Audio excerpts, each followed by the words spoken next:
قرار شركة ديزني بالتوقف عن دبلجة أي فيلم كرتون باللهجة المصرية ما كانش ليه رد فعل في مصر وبس، لا ده كان كمان في العالم العربي كله وفي أمريكا كمان.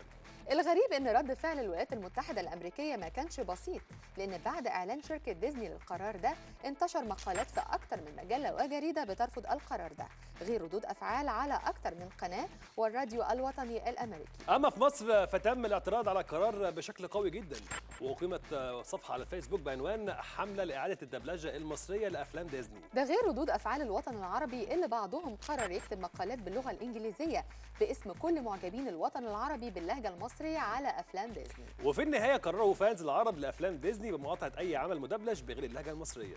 قرار ديزني خلانا ندور في تاريخ أفلام الكرتون في العالم، فاكتشفنا إن أمريكا ومصر هم أول دولتين في العالم اللي أنتجوا أفلام كرتون. أمريكا أنتجت أول فيلم كرتون ليها سنة 1923 وكان فيلم صامت بعنوان أليس في بلاد العجائب، لكن أول فيلم كرتون صوت وصورة كان سنة 28 بعنوان ميكي ماوس والسيمفونيات المضحكة.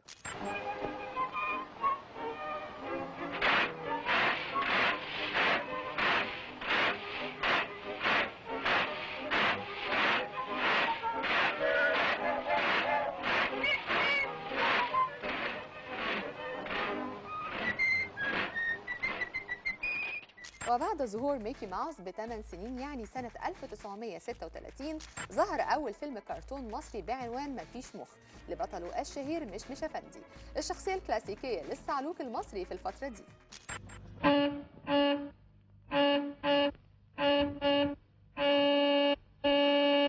لازمته ايه ضرب الكلاكس؟ هو في حد ماشي قدامك؟ يا سيدنا دي إشارة مش بني آدم.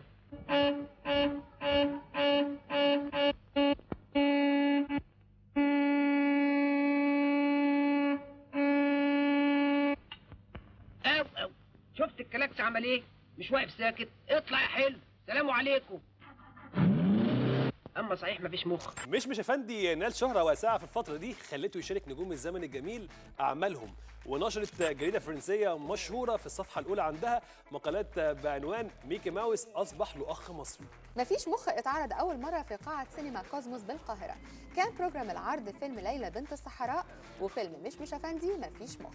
وبعد ما عرفنا تاريخ أفلام الكرتون في مصر وأمريكا تعالوا دلوقتي نتعرف على تاريخ بقى مشاركة النجوم المصريين في أفلام ديزني نفسها. بس قبل ما نتكلم عن مشاركة الفنانين المصريين في أفلام ديزني لازم نتكلم عن أول شخصية كرتونية ارتبط بيها المصريين، وكانت شخصية مصرية صميمة. شهرزاد أول فنانة الزوزة نبيل اللي كانت طبعا بتجيلنا في رمضان كل يوم في مسلسل ألف ليلة وليلة، وكان دايما ليها جملة معروفة وهي بتقول: بلغني أيها الملك السعيد.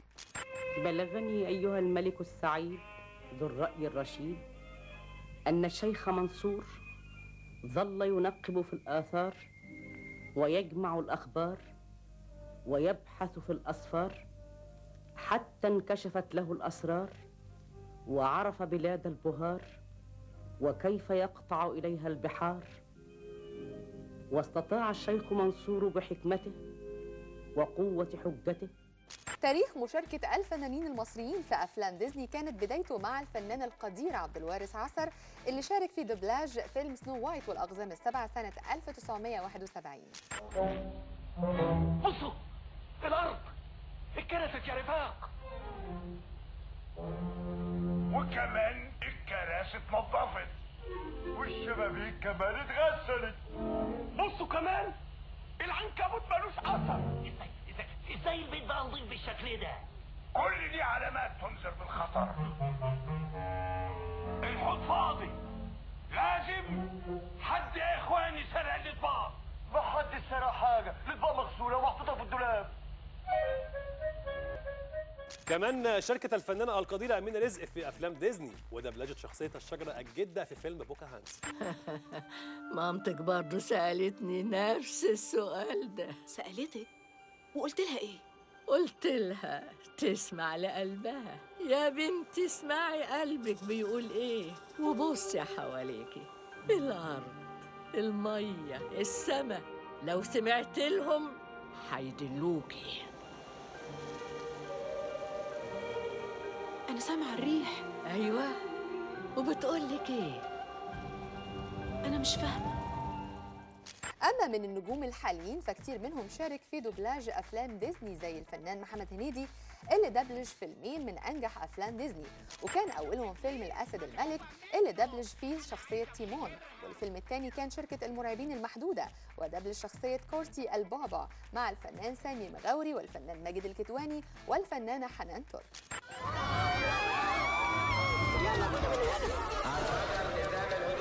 هذه ليست غارة.